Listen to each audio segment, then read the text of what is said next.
I'm Grammy Robin. What's your name and your favorite book? Tell me in the comments. And don't forget to like, comment, share, subscribe, and peck that bell.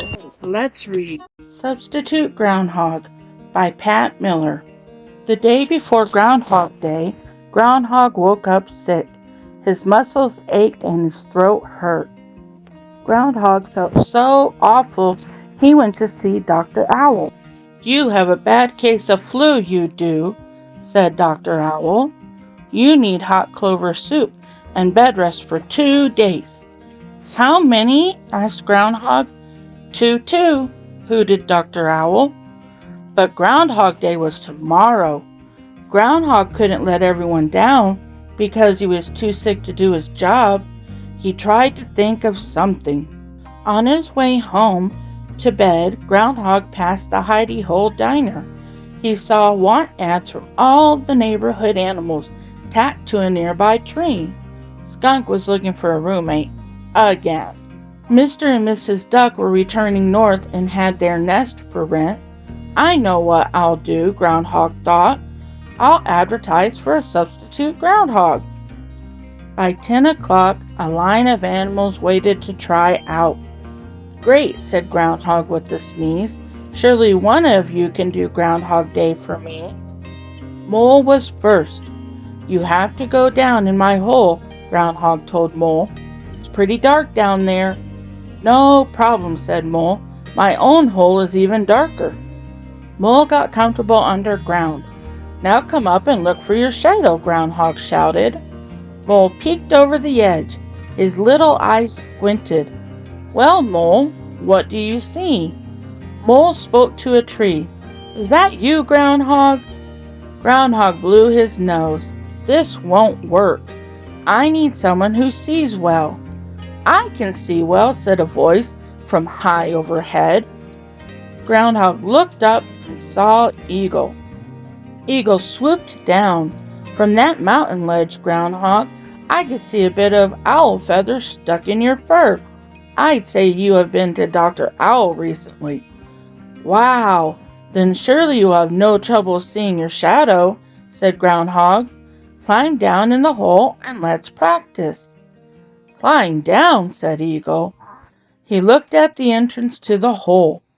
"Will there be room down there to stretch my wings?" He stretched them wide, very wide. Groundhog rubbed his scratchy throat. "This won't work. I need someone who sees well and is not bothered by small spaces." Bear stepped up next. "My own cave is snug and cozy." "Great," said Groundhog. "Climb down and let's practice." "This is perfect," yelled Bear from the hole. "It's even more comfy than my own cave." "Come out and take a look," called Groundhog. There was no answer. Groundhog poked his head down below. "Bear, come look for your shadow." The only answer was a deep, slow snore. Groundhog was frustrated. He needed a substitute who could see well, wasn't bothered by small spaces, and wouldn't fall asleep. "I can do it! I can do it! Let me try!" Squirrel bounced to the front of the line. "Okay," said Groundhog. "Go down in the hole, come back up, and look for your shadow." Squirrel leaped in. "Whee!" Then she popped her head back up. Groundhog said, "See your shadow?" "Oh, I forgot to look." Down she went. She popped back up. She dropped back down. "I keep forgetting to look," Squirrel giggled. She popped up and down some more. "This is fun," she said. But what Groundhog needed was someone who would pop up and stay up. By now, Groundhog was feeling even worse. He thought of his warm bed. Was he ever going to find a substitute? "Howdy there, Groundhog. How about giving me a chance?" Up stepped a strange-looking creature. "My name is Armadillo," she said. "You're not from around here, are you?" asked Groundhog.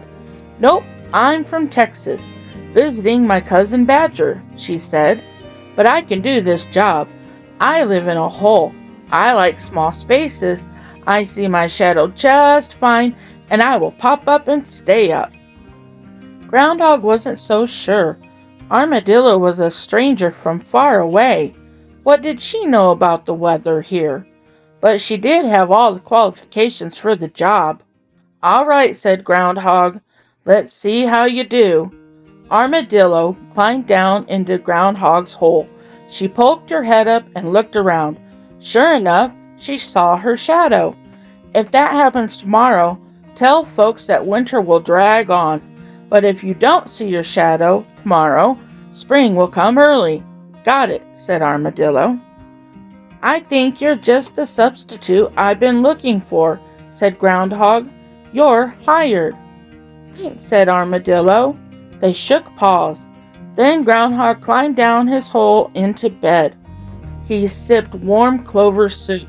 He plumped his pillows and tucked his sore self under the flannel quilt.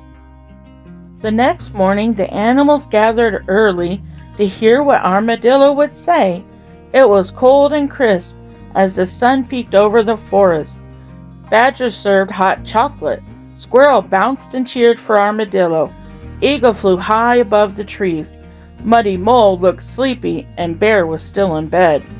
The animals grew quiet as Armadillo poked her head up and carefully looked around.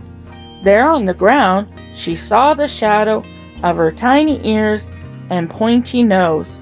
6 more weeks of winter," she announced. Armadillo dropped back into Groundhog's hole. "Did you hear that, Groundhog? 6 more weeks of winter." Groundhog groaned from his bed. "How you feeling, Groundhog?" Armadillo asked. "A little better, but I'd feel a lot better if it was spring already," Groundhog said. "Spring already?" said Armadillo. "Say, that gives me an idea." Armadillo found Groundhog's suitcase. "Get your gear together, Groundhog," she said. "It's already spring in Texas. You can come home with me." "Really?" said Groundhog. He imagined himself rolling in warm grass instead of sneezing through 6 more weeks of cold. "You bet," said Armadillo. Groundhog jumped from his bed. He grabbed his teddy bear and his toothbrush and tossed them into a suitcase. "I've always wanted to see Texas. Do you think they have cowboy hats in my size?" asked Groundhog. "Sure as Texas has a Lone Star," said Armadillo. Together they walked through the cold to the bus station, and their shadows followed them all the way there. The end. What a great book. What was your favorite part? Tell me in the comments. I can't wait to read with you again very soon. Don't forget to like, comment, share, subscribe, and peck that bell. Have you missed any books? Here's a link to the last book we read. Have a blessed day.